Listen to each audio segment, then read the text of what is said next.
Welcome back to another episode of Wrestling Rewind, where we are reviewing the Monday Night Wars. And we are now on to March of 1996. And the first episode, this one is not a head-to-head because there is no WCW Nitro this week. I don't know why. But the first week is March 4th, 1996. And again, Raw is running unopposed. So we'll see if their rating can improve this week. To start off the show, during the beginning narration, Vince advertises that the wait for the Ultimate Warrior is over and Goldust will be in Piper's Pit. The reason, and if you say, hey, hold on, I thought Goldust was feuding with Razor Ramon. Well, he was, but Razor Ramon got suspended for drug use. That's why they're moving on to the Piper feud.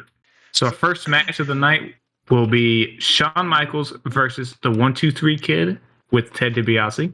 As Shawn is doing his entrance, 1-2-3 Kid tries to attack him and he tosses him over the top rope. What's interesting is, that's deja vu if you've been rewatching, is because that spot happened not too long ago. I believe Shawn Michaels did it to Owen Hart at In Your House 6. It was the exact same thing. He tossed him out and then he continues to do his entrance after. But during the match, we see Bret Hart backstage, who is watching the match, says he doesn't want Shawn to get hurt and they are friends. Liar. During this whole build-up to this feud, you'll see in the other episodes, Shawn and Bret talk very highly of each other, and you know that they don't believe a single word they're saying. But anyways, Shawn Michaels wins this match with the Sweet Chin music, and to show you how good of a guy Shawn Michaels is, he does bring a little girl from the crowd into the ring, and he does his poses with them, and they're trying to promote Shawn as this family-friendly babyface. He really wants to get another Hogan. He wants to get his Hogan of the 90s. But next, after this match, we get a Goldust vignette. He is in his own version of the Piper's Pit. I think it's probably one of my favorite Goldust segments. It is a classic Goldust segment. If anyone knows anything about early era Goldust, that's one of the first things they'll show you. Goldust is he's talking about how he loves being in Piper's Pit. He says one of his earliest teenage fantasies arrived in this very pit, and he hung on Piper's every word, so he's trying to creep Piper out. I have a quote from him, Jacob, if you'd like to hear it. He says that when Piper smashed the coconut, he erupted with a pleasure like a rock-hard mountain of lust. And Piper's skirt made him spend many hours contemplating grapes of wrath. I love the part where Goldust is kissing the bagpipe, and he goes to put the bagpipe part in his mouth, and then they edited it out. It looks like it's edited, so it's pretty funny. Yeah, we should mention he is wearing the Roddy Piper kilt. Yeah, he's wearing a kilt. To end it, Goldust grabs the bagpipes and blows on it in a sexual manner, and he tells Piper that he will never forget the name of Goldust. I don't think anybody could forget somebody that did that. Is Goldust out of pocket here? He's a bit way out of pocket on this one. You don't see Goldust be more sexual more often than this. It does make it seem like it's personal with Piper because the Hollywood thing, because he says that Piper may go down one time as a Hollywood great, but not the greatest because that will be Goldust. So it made it seem like he didn't like Piper because he was an actor too, and that's why he's like, that's my thing. Classic Goldust. Check it out. This is a great segment. So after the Goldust vignette, we get an Ultimate Warrior promo because the Ultimate Warrior is coming back, baby. And he lasts a month. But the next match we get is Hakushi versus Justin Bradshaw with Zebekiah. Justin Bradshaw? No, Justin Hawk Bradshaw, sir. Excuse me. But yeah, Bradshaw's doing his best Stan Hansen impression.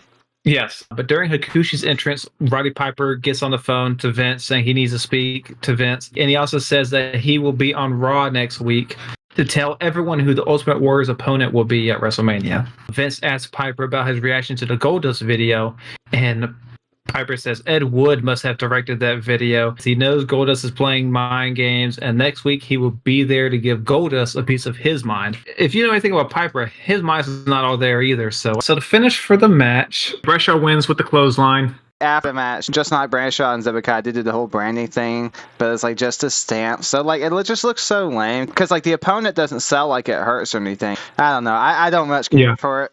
This worked better in theory. Well, if they had people sell it like they were in pain, then it would look dumb. Yeah, it would look dumb, but I think it would still look better. I don't know. Next, we have a Mankind vignette, which are always good, especially his pre-debut vignettes. But for the main event for this episode of Raw, we have Hunter Hearst Helmsley versus Bret Hart. And during the match, Shawn Michaels comes out with a chair in hand, and he takes a seat by ringside to cheer on Bret Hart throughout the match. Really, he's cheering on his buddy Triple H. Yeah. Bret Hart wins a clean match with the sharpshooter, and after the match, Shawn just leaves and claps for Bret Hart while he's standing next to the video board at the entrance ramp. Was this the first Triple H loss? Let's see. Yes, it hit his first singles loss. Sorry, Triple H, it wasn't your day. The first pinfall will come later. Yes. But to end Raw, we have another one of the Billionaire Ted videos, and it includes real quotes from Ted Turner. I don't have all the quotes on here, but they're essentially quotes that make him look dumb, racist, and misogynistic. It doesn't paint Ted Turner in a good light. So there's a reason WCW sued the WWF for this. You can tell that they didn't film these videos a long time ago. They've kind of filmed them fairly recently because the Huckster is being handcuffed to the ring. Yeah. And that's something that recently happened to Hulk Hogan and on Nitro. Yeah, they're keeping this fresh. But let's go ahead. It says no head-to-head, so no winner. We're not going to pick WWF just because they have no opponent. This is a wash. So it goes to the next week, which is March 11th of 1996. And we'll start off with Nitro. Bischoff tells us there's a new television champion. Lex Luger won the TV title at the Saturday Night Show. And obviously it was because Johnny Bad is about to be out of here. He was unhappy with the storyline of him being with Kimberly Page. But let's go ahead and go to the first match for Nitro. We have Hacksaw Jim Duggan versus the Giant with Jimmy Hart. Let me get that rating. Oh, yeah. You would hope if you're WWF that you get a high rating, and they did. They got 3.6. This is their highest since the ratings began for Monday Night Wars. Wow. And it wasn't even that good of a show. No. And during this match, we see Brian Pillman trying to get into the ring, but he's quickly escorted out of the arena. And I want to say this is one of the final times we'll see him. I think he comes up one more time. I don't even know if you see him on camera. I think he is mentioned after this, but I don't. I know for a fact he is mentioned. He gets mentioned at the pay-per-view. Yeah. I won't say it yet, but he does get one more mention. I just can't. I think this is the last appearance. Yeah, I think so too. But this is a standard Hacksaw Jim Duggan match. He closed him out the ring, and that's honestly, I really like that spot. It was a nice stiff old clothesline. The Giant obviously gets a chokeslam. That's a pretty good chokeslam too. Yeah. I hate the tape fist spot, which you see every single match. Because he does it in front of the ref, and how is that not count as a weapon? And sometimes it does. But here's the thing: sometimes he takes his fist when the ref's not looking, but then the ref sees him punch it with his fist full of tape. So it's like, okay, yeah, the ref didn't see him put the tape on, but he can see it clearly now has tape on his hand. Right? Why is the decision not reversed? Yeah, I don't get it. I will get off my soapbox, but I hate that spot. But Giant wins, like you said. They're trying to build the Giants, to be this monster because I believe he's going to be going for the title here soon. We'll go to Raw. Remember, for this episode of Raw, we're going to find out who Ultimate Warrior's opponent is. But first, the match is Savio Vega versus Stone Cold Steve Austin with Ted DiBiase. And we have officially moved on from the ringmaster name. They don't make mention of that. They call him Stone Cold Steve Austin. So now we are officially on Stone Cold Steve Austin era. But during this match, we also get our first look at Mark Henry. He's shown in the crowd. I believe he's fresh off the... I don't know, was the Olympics or what? But he is an Olympic hopeful, so I think he's preparing for the Olympics. Very nice. So we're starting to see a lot of the more Attitude Era players come in fold here. But this match ends with a double count out. The two continue wrestling after the match. Savio Vega does get the upper hand at the end, but this is setting up Austin's first feud. So we're going to be getting him versus Savio Vega quite a few times. Oh yeah, the spot in this match that I liked that I did record. So there's a spot where he whips Stone Cold into the corner and he does like a spinning wheel kick and he like flips out the ring and then Stone Cold flips and hits and he falls out the ring and then it hits the stairs on the way down. Pretty funny, pretty good spot. But we also go to a video of something that happened before Raw, and then Mark Henry slams Jerry the King Lawler after King told Henry he wouldn't come to the ring, and of course Mark Henry proved him wrong. The military press was so easy for him. Yeah, it's ridiculous. I mean, it's all in the name, World's Strongest Man, but All right, so next, we got a hidden gem alert here. The next match for Nitro is the Steiner Brothers versus the Road Warriors. This one is a fantastic match. The Steiners come out looking pretty cool, riding on motorcycles. And Bischoff does say the Nasty Boys were supposed to be in this match. Thank goodness they're not. But the Nasty Boys were attacked backstage, so they won't be making it out today. And then who comes out? Road Warriors. And then the crowd goes crazy. What I want to know is who gets the Harleys if who wins the match. And here comes what is apparently their opponents. I could watch these two teams go at any time. But like Scott Steiner was hitting massive belly-to-belly suplexes on Hawk. Belly on Hawk when he reversed, believe it was an arm drag into a side belly-to-belly. Oh my God, that was beautiful. I keep saying it. I think Mullet Steiner gets me more excited now than Goatee Steiner. We'll see. We'll see. Scott is looking so huge, and it's like it looks like good muscle, not like the weird biceps he has later. Right. Yeah. No. He has a good physique. Rick Steiner is really good at catching people mid-air and then flipping it to a power slam. It's so good. Yes. Yes. He is. This match is exactly what we expect. It's gonna be stiff.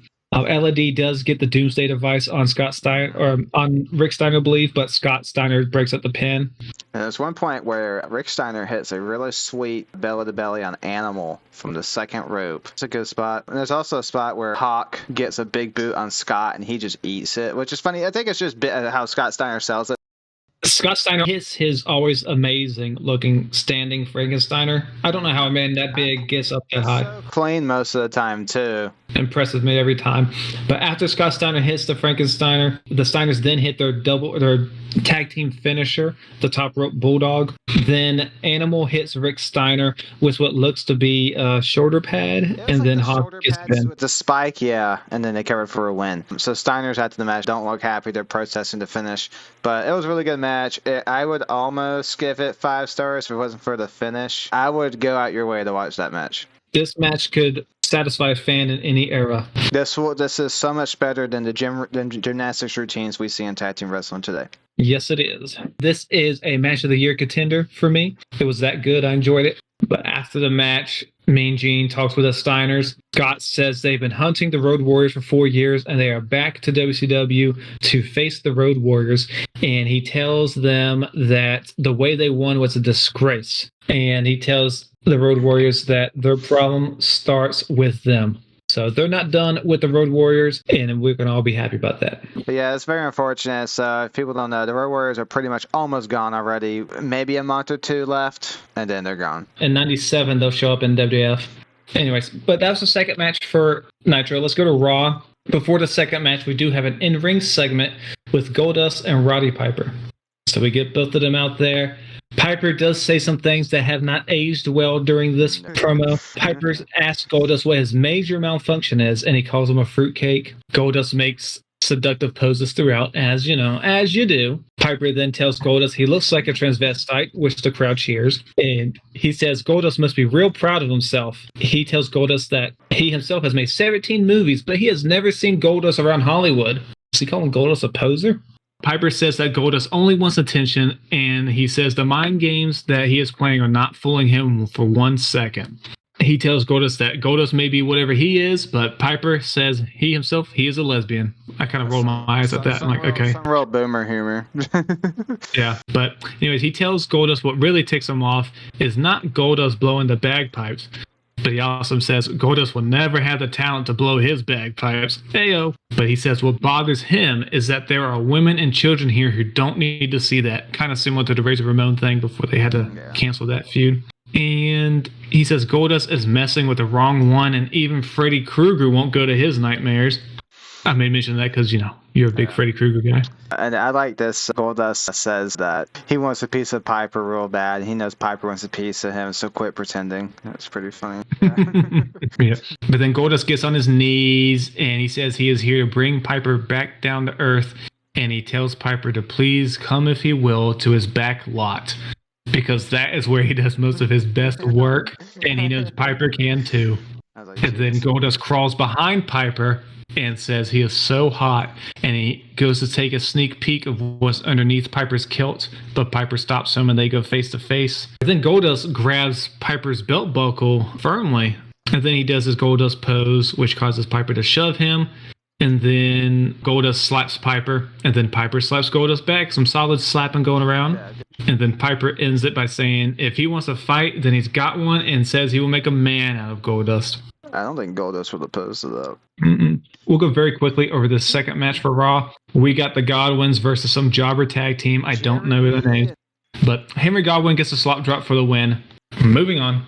Let's go to the third match for Nitro. We have Alex Wright versus Lex Luger. Lex Luger comes out with 2 belts because he just won the TV title. But this Lex Luger character at this point is pretty much Luger at his best because he's starting to be, like we said, more the narcissistic, kind of the cocky gimmick. And he starts doing it here. He's doing more trash talking than he normally does. Love that he is just so smarmy and cocky when Sting's not around, but the second like Sting shows up, he's like shaking the opponent's hand. Definitely. Lex Luger is definitely one to be appreciated during Nitro, or at least at this moment. So he's on fire right now. During the match, they mentioned that the main event is going to be a strap match, but it's also going to be a lumberjack match. So we'll talk about that. But they announced that Giant and Loch Ness are going to be some of the lumberjacks for the match. But during this match, Jimmy Hart comes down to the ring after Alex Wright gets on the offensive. So he jumps on the rope to distract Alex Wright.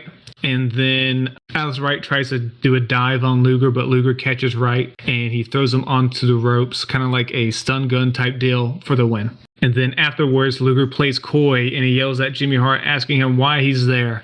But then he poses for the crowd because, of course, he's going to get a pose down. Yeah, he won, didn't he? So that's the third match. Nothing real memorable about the match, but just more of the character work for Luger. Real good stuff. So let's go to the third match for Raw. But first, we have to do a video for Shawn Michaels and then a Bret Hart video real quick. We do a Shawn Michaels video of him in his hometown of San Antonio, Texas. He introduces us to his wrestling teacher from back in the day, Jose Lothario, who trained him when he was 19 years old. And then they do like a training montage video, and then Jose saying that he always knew Shawn would make it and all that sort of stuff. And then we go to the Bret Hart video, which is kind of the same deal. We see Bret Hart back at home training with his father. Bret Hart says his training was tougher than Shawn Michaels because Shawn Michaels has more of the Mexican background, which isn't as tough as his training. And he says when people say Shawn is better than him, it drives him nuts. And he says after their match, the Click fans will have to say that Bret is the better man and he is the best. He also does something I think people would complain about today, just because of the world we live in. He talks about the Mexican style. He said Mexicans aren't as tough and stuff. I understand what you're saying. It's like the lucha style, but I think that would possibly lead to misinterpretation. Oh, yeah. They would definitely take it wrong. Let's go ahead and go to the third match. It's another quick one. We have Hunter Hearst Helmsley versus a jobber. Please, what's their name, Jacob? Vin Greer. Vin Greer. Okay. But during Triple H's entrance, it is announced that he will be the one to face the Ultimate Warrior at WrestleMania. So then we also get a video package for the Ultimate Warrior. The match is really quick. Triple H slaps the jobber around and then hits a pedigree to win the match in short order. Let's go back to Nitro, where we have our main event. And it is Ric Flair and Arn Anderson and the Taskmaster versus Hulk Hogan, Macho Man, and Booty Man in a strap match with lumberjacks as well. When Hulk Hogan's music plays, the crowd loudly boos. I'm telling you, people, they are sick and tired of Hulk Hogan here, and I can't disagree with them. They're booing the mess out of Hogan because they know that's why the Booty Man's on their screens right now. Like, you gave us this, and we hate it. The match immediately starts off as a brawl, and Hogan and Flair battle on the outside. Earlier they mentioned that Loch Ness and Giant would be some of the lumberjacks out here, but during the beginning of the match, Loch Ness accidentally hits the Giant, and then the two of them kind of beat each other up, and then they are gone. They don't last long at all. Oh, and all the lumberjacks are wearing literal lumberjack shirts, red plaid shirts, it's just dumb. Diamond Doll comes out during the match with flowers, and she is apparently infatuated with the Booty Man. The Booty Man wishes he could score Diamond Doll. She's like, and then she's like, I love him. I'm like, oh, God. I'm like, you are way out of his league. But whatever. At one point, Flair tries to leave, but Animal goes to stop him. Flair chokes Hogan with the strap, which the crowd applauses because they're again just sick and tired of Hogan. And most of this match is wrestled without the strap being on two participants' arm, because near the end of the match, Hogan eventually gets the strap around Flair's wrist, and then he tosses him around the ring, whips him a lot of times, chokes him some more times,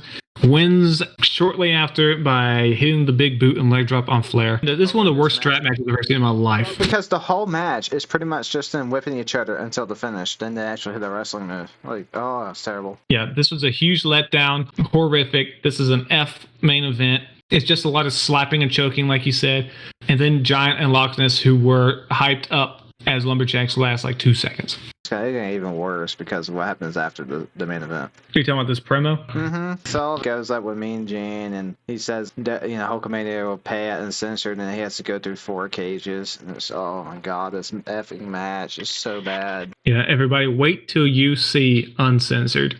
Oh boy, in for a treat. But during the promo, Arn says that their battle with Hogan has gone back and forth, and their match today didn't resemble professional wrestling. Correct, Arn. It was nothing like I want to see on wrestling TV. Amen. But Arn tells Hogan that this won't be over till death do us part. And then Flair says that you can beat up the Taskmaster and Arn Anderson and even whip the Nature Boy, but you don't ever touch Woman or Elizabeth, because they were amidst the ruckus today, so they got something happened to them, I guess. But Flair yells at the end, asking where he's like, "Where's Hogan? Where's Hogan?" And then he mocks Savage by telling him to look at what he's got. Woman tells Savage that Flair has his woman, and Flair is singing "He's got the whole world in his hands."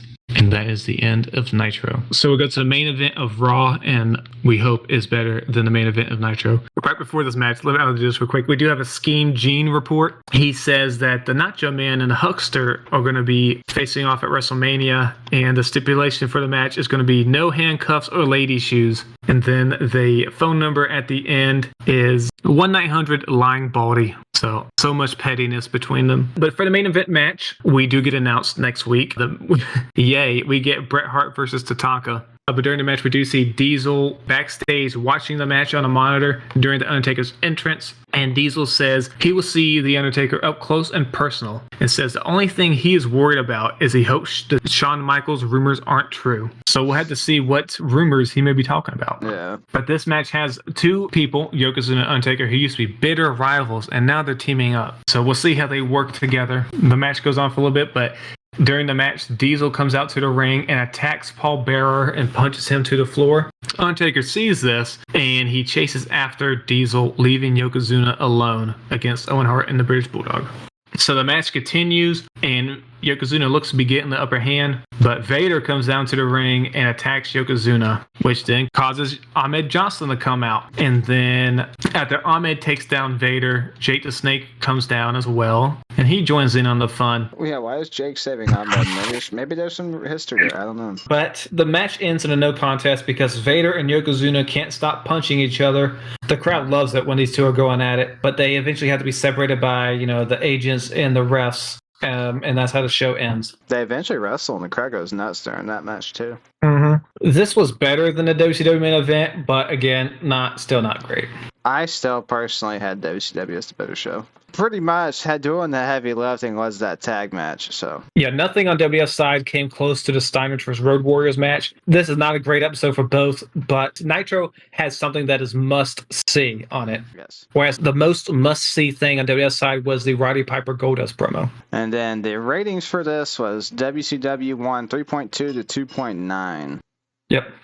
But let's go ahead and go to the next week. We do have another head-to-head. It's on March 18th of 1996. And we will start off with Nitro. Instead of our usual opening, the show starts off with Giant and Loch Ness fighting on the rampway. I laughed when that happened. I'm like, these just comes. The camera just comes on. They're just duking it out. Like, what's even better, Jacob, is Lex Luger comes out during their scrap, and he comes out, sees them fighting over there, but he still stops to do his pose. That doesn't stop him one bit. Nope. I know. That was hilarious. But yeah, that was just funny. Him seeing it right there. He's like, okay, all right, boys, I'm still going to do me. But Giant is heard yelling at Loch Ness, saying he is the one true Giant. If you wanted to see a Giant versus Loch Ness match, don't worry, you're going to get it. And if you were looking forward to that, I'm questioning your sanity as a wrestling fan. I love how they announced that it was like a TV championship match, like randomly, after like the count out was starting. I think I forgot to mention, this was supposed to be Lex Luger versus Loch Ness for the TV title, but due to Loch Ness being out there, the ref didn't even wait for him to come back to start the match. He just go ahead, started the match, counted Loch Ness out. So your winner is Lex Luger. And Lex Luger celebrates like he had just won a hard-fought battle. Yeah. Loved every bit of it. Yeah, he walked all the way over there, didn't he? And then Jimmy Hart comes down and Luger celebrates with him real shortly. But then he takes a second and realizes that, I'm not supposed to be with you, Jimmy Hart. So then he tells Jimmy Hart to get out the ring. But then Luger goes to the announce desk. He says, I'm going to roll. How about it? He loves that how about it line. How about it? He's never been more ready, and that might have been the shortest title defense in WCW history. And I think Bischoff even asked him, you're really going to brag about that victory? And he's like, yes. Hey, he beat Loch Ness, not me. He also tells them that he is peaking at the right time, and he tells Hogan to watch out. Oh, Hogan will have to watch out, just not this year. But let me do this Nitro interview before we do the first match of Raw. It is an interview with Hulk Hogan and Macho Man. Hogan says this place is on fire with Macho Man and Hulkamania running wild. They don't seem to give a crap about either one of y'all right now because they boo you after that line. No. Hogan says they have the upper hand at Doomsday match at the Uncensored pay-per-view. The Mega Powers will ride or die together. Or this is funny to me that the Mega Powers were so revered and so well liked in WWF, but right now the WCW crowd's like, I don't give a shit about either one of y'all. I don't want to see y'all together. And most of the time they do cheer Macho Man when he's not doing anything associated with Hogan. When he's not with Hogan, they like him. Macho Man then says they are like Butch Cassidy and the Sundance Kid, and says the tip of the iceberg will happen nitroglycerin style in a little while. Just Macho Man doing what Macho does. Hogan then says there are no titles on the line, and he doesn't care who or what comes out of the Dungeon of Doom. Him and Macho Man are going to win one cage at a time. Macho Man then says it's not over till it's over. Hogan copies him. Another kind of groaning promo from both of them, really. Hogan was worse here, but I'm really disappointed with how they're doing Macho Man right now because I thought they were doing a good job with him, and it's just like they're killing the guy right now by putting him with Hogan, who no one likes at this point. He gets good again, but why did you have to give him this for a month or two? It's because they wanted to do Mega Powers, and they thought that would sell. Like, oh, that's going to draw. Not this version. But let's go over to Raw now. Before the first match starts, we see something that happened at a house show. What happened was Diesel attacked The Undertaker with a chair, and he also attacked Bret Hart, and he hit Shawn Michaels in the back with the chair as well. And it's just kind of showing that Diesel was unhinged. He even turned on his best friend, Shawn Michaels. What can you do? You're supposed to be the two dudes with attitude. But the first match for Raw is the British Bulldog with Jim Cornette versus Jake the Snake Roberts. Jake the Snake still getting pretty good reactions from the crowds in 1996. People still love him. He has slow as molasses in the ring, though. He's not in the best shape, obviously. I was surprised to see that Jake the Snake actually hit the DDT in this match because the British Bulldog has been pushed highly fairly recently.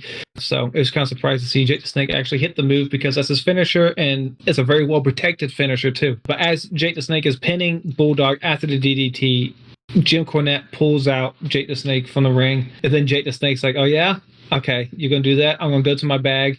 And he lets out his snake. I believe this one's called Revelations. And Jake the Snake chases away Cornette with the snake. During this whole deal, Jake the Snake is counted out. I don't understand why they needed to have Bulldog win by count out. Because Jake Roberts, he doesn't need protecting anymore. So, why would Jake not take a pin here? I don't know. With Roberts, it is okay for him to get a loss because you're not going to push him to be a champion, especially with his history. And you know how we always note when these two shows copy each other, that's another time. Both the shows open up with count-out victories. That is the first match. Let's go back to Nitro, and we have a tag team match. It is Public Enemy versus the Steiner Brothers. And while I don't like Public Enemy that much, I will say they do get a lot of crowd participation with the little wave thing they do. Yeah, so I can see them having a place in a company. I just don't care for their matches. They, of course, bring out a table with them, so that will probably come into play later. Steiners also get a good reaction when they come out. A lot of the loud dog bark chants. Scott Steiner gets a military press on Rocco Rock. And he's not a small guy, but, Scott Steiner, just the ease of which Scott Steiner can do these things is always impressive. Bischoff makes a remark during this match that doesn't mean anything at this time, but it just comes into play a year down the line, maybe even 2 years. But Bischoff talks about Dennis Rodman being suspended from the NBA and says maybe he could come help Hulk Hogan at Uncensored. So it's just funny that I bet this wasn't even a realistic thought at the time that it was actually going to be something that happened. He spoke it into existence here. The Steiners do win this match Hit the Steiner Edger. for the win. Not great match, but you get to see Scott Steiner and Rick Steiner throw people around, so that was fun. But also after this match, Bischoff does say the Chicago Street Fight, which was supposed to be Road Warriors versus Sting and Lex Luger, is now going to be Road Warriors versus Sting and Booker T. Because Jimmy Hart did something with the contracts and got Lex Luger to be in the Uncensored main event in the Doomsday match. Which this kind of disappointed me because I was looking forward to this being a tag team title match. Yeah. And the Chicago Street Fight was kind of interesting. Not that Booker T isn't welcome in this, but it's kind of weird. He wants to be the tag team champion. They had the thing where they were supposed to face Sting and Lex Luger for the titles. So he wants to be tag team champion, but he wants to team up with the tag team, whatever.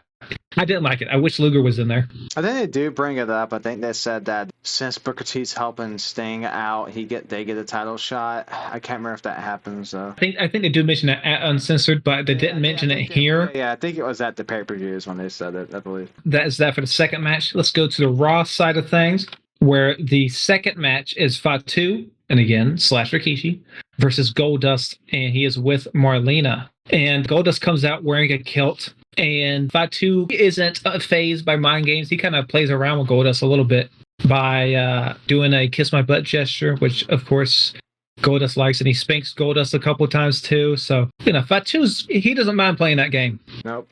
During the match, we get Roddy Piper on the phone, and Lawler tells Roddy Piper that Goldust looks better than him in a kilt. Piper says that when people like Jerry Lawler and Goldust wear a kilt, it's actually called a skirt. But, a little funny banter between them two.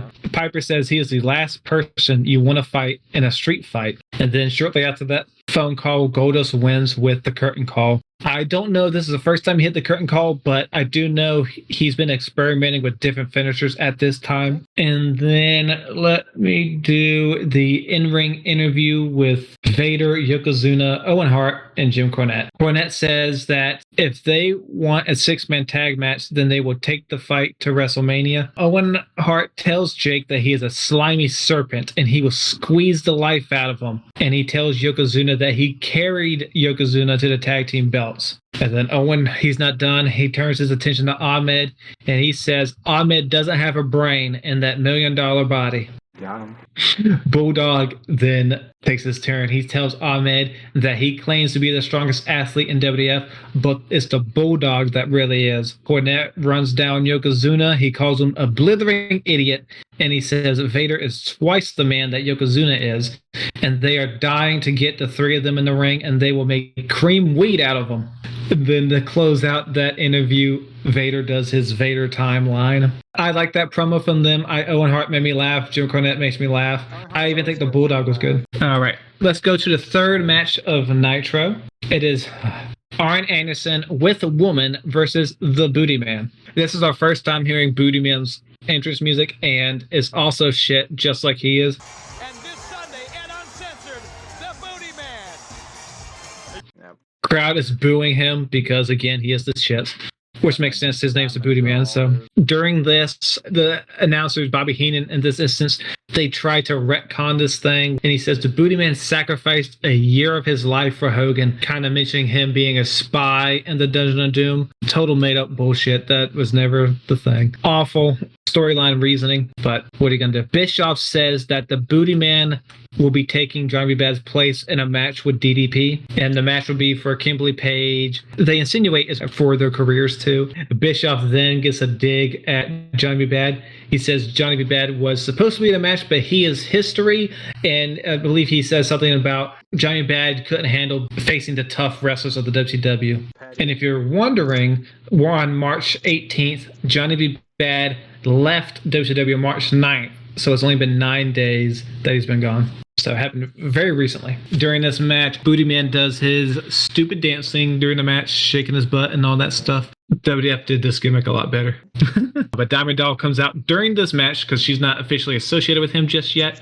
She comes out to cheer him on. Woman takes off her heel during the match and confronts Diamond Doll. Booty Man comes out. He sees this coming outside the ring, and he comes out to help Diamond Doll. He kind of gets Woman away from her. Arn then brings Booty Man back in the ring, and Booty Man immediately hits his finisher called the high knee.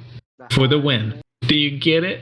I could not believe they actually gave Booty Man essentially a clean win over Arn Anderson. He's also been taking out Flair and everybody with ease. He's been wiping all the main event heels with no problem. WCW, they actually tried with this gimmick, y'all. They actually tried to make this a thing. They should have never tried. Bad segment there. Arn Anderson would probably be pissed he lost our Booty Man. But over on Raw side, we get Barry Horowitz versus Diesel. Diesel checks under the ring to make sure the Undertaker isn't there. But again, he's not afraid. He's not scared. He's totally not scared. During the match, Paul Bearer comes down to the ring with a casket. This allows Horowitz to actually get a move in, but doesn't last long. Diesel hits a big boot on Horowitz for a 2 count, and Diesel doesn't even bother doing the jackknife on Horowitz. He just punches Horowitz and pins him. So funny. I have a clip of that. He just punches Horowitz and pins him. He looked at Horowitz like angry, punches him, Horowitz is knocked out. It is so I've never seen that. Diesel's like, you know what? I'm just going to punch you. I loved it. Yeah, Diesel's really good right now. I kind of wish his run lasted longer, but then we wouldn't have what we get later on for WCW, so it works out. If he had stayed, though, I think 97 would have been a really good year for him. His style would have fit more that Attitude era. And he was having good matches, too. It worked out for the best. After the match, Diesel goes up to the casket. He's kind of apprehensive about it, but he grabs a wrench and he opens the casket, only to find a copy of himself in the casket. I've looked at what happened. What happened was they filmed the parts with Diesel, outside the casket at the Raw event, because if you look back, you don't see inside the casket. So actually, yeah, so that's my understanding, is that the parts with him in it are always like close up. So it is him recorded at a different time. Go back and look. I bet you don't see the inside of the casket when he's at the live shot. They probably had some dummy that vaguely was dressed up as Diesel. But this is also a pretty famous segment. I've seen this replayed a lot of times on different YouTube lists or WWE videos from time to time. But this, of course, mortifies Diesel, and he kind of leaves. I think he leaves a little scared. Oh, he couldn't be scared. Never mind. He said he wasn't afraid of the dark. Okay, never mind. So let's go to the 4th match for Nitro. Nitro has 5 matches this week. Raw has 4. So we have the Road Warriors versus the Nasty Boys. And I will get the Nasty Boys this. I prefer to see them over Public Enemy. I don't know about you. Yeah, I prefer to see them. But Nasty Boys come out bandaged up, but they're bandaged up because they're still selling the attack that happened to them last week. Animal hits a big-time stiff shoulder block on Brian Knobbs. You get a good smack with this one. During this match, the Steiners come out and beat down Sags. And Rick Steiner and Hawk fight outside the ring. And then all these teams are starting to beat on each other. Animal hits Knobbs with the shoulder pad for the win while all the ruckus is going on outside the ring. I do want to mention, when Animal hits Knobbs with the shoulder pad, I do think it's a solid sell job from Knobbs. Yes, yeah, pretty good. But the Road Warriors win. So let's go ahead to the main event of Raw. We have Tatanka versus Bret Hart. This isn't like undefeated Tatanka. This is failed heel run Tatanka. I think Vince was still probably in the mindset of the TV is to set up, is just to like set up for your pay-per-view. So it's just like, oh, we'll just put whatever. We don't have to make hot main events. I don't know. Yeah, I agree, because there's a lot of bad Raw main events. Oh, mid. Yeah, like no one cares. This match here goes on a lot longer than it needed to be. I was bored to tears. Bret Hart goes for the sharpshooter, but Ted DiBiase distracts the ref. And, oh, by the way, 1-2-3 Kid came out too. So 1-2-3 Kid holds Bret Hart, and he's like, tries to get Tatanka to hit Bret Hart. Bret Hart gets out of the way. Tatanka hits 1-2-3 Kid by mistake, and then Bret Hart rolls him up. But yeah, that's how Raw ends. This match, there's nothing memorable. But that does not end Raw, because what ends Raw is another billionaire Ted skit. And Ted this time is at an FTC hearing, and they're asking him about being a monopoly. He says they can't handle the truth, and the world is run by billionaires, and he tells you what to watch, and he has more power than anyone can fathom. It's just they're copying A Few Good Men, essentially. And Raw ends with Vince. He has an address telling you where to write the chairman of the FTC to say you don't support Ted Turner buying Time Warner. So he's advocating for people to get Ted Turner in trouble, essentially. So let the pettiness continue. So the main event is going to be Ric Flair and the Taskmaster versus Hulk Hogan with Macho Man. This match goes into a brawl immediately. And again, this is not a pro Hogan crowd, which means, and Macho Man, sorry, pal, it's not going to be a pro Macho Man crowd either because you're with Hogan. Hogan chokes the Taskmaster with a TV cord at one point. Savage and Flair go at it. And Woman then comes up, though, and scratches at Macho Man. I tell you, when she claws at people, it looks so comical to me. During this match, they do their double picture layout with the screens, but they make them so small, they're hard to see. And I can only imagine how bad it looked on 90s television sets where, 32 inches was considered big back then? Yeah, that must have looked awful. So at one point, Ric Flair gets the figure 4 on Macho Man. So that means Hulk Hogan's got to get the figure 4 on Sullivan. I don't know if anyone's ever seen Hulk Hogan put on a figure 4, but I guarantee you've never seen anyone else do it the same way. This feud, cannot wait for it to be over. It's way past its due date. But let me tell you what else happens. At one point, Woman gives Ric Flair a shoe, and Flair nails Hogan with it, and Hogan is down. But when Flair pins him, he kicks out a 2, then Hulk's up, which the crowd boos. And then Arn Anderson comes into the ring during the whole Hulk Hogan routine, and Arn trips Hogan while he's going for the leg drop. And then we get Pillman coming back. Pillman comes out from the crowd and joins in the fight. I was surprised to see Pillman again after that. And then, unfortunately, to stop all the fun, Booty Man comes out to even the numbers a little bit. As Booty Man comes out, Arn motions to the back for someone else to come out, and it's the Z Gangsta and the Ultimate Solution. Now, they don't say the two guys' names when they come out. They don't know their names, but that gets announced later on. But Z Gangsta is, and in case anyone cares, is Zeus from the No Hold Bars movie with Hulk Hogan. And why they thought anyone would want to see Zeus again is beyond me. Yeah. My note after those two came out, I said, and I had to bleep out, but I said, what the please end this shit. Never end. So that whole ruckus happens, and to explain it a little bit, Ric Flair and Taskmaster have a promo, and Ric Flair puts on Hulk Hogan's bandana, and he tells Hulk Hogan to come get him. Taskmaster says that since Hogan brought his best friend to the Dungeon of Doom, mentioning the Booty Man, he brought out the lowest of the low to bring the end of Hulkamania. Jimmy Hart tells Hogan and Savage that they aren't Butch Cassidy and the Sundance Kid, but they are Dumber and Dumber. Good one. And Ric Flair tells Hulk Hogan the next time he sees his bandana, it will be in the Ultimate Solution's pocket. And he tells Hogan to do something about it. He says there are no rules and everything goes. Arn tells us that they one-upped Hogan by bringing in 2 new members, and at Uncensored, they will make Hulk Hogan slow bleed. And then Taskmaster has to talk about Z Gangster for a minute. He says everyone knows who he is and what he did to Hogan in the late 80s. And he tells Hogan and Savage they're going to need hospital beds. Flair retorts that he will bring Miss Elizabeth to see him in the hospital after she's done riding Space Mountain all night long. And that is the end of Nitro. So I would say both these shows were better than last week. Yeah. WCW still wins because pretty much none of the matches on Raw mattered. Yes, I agree. WCW wins.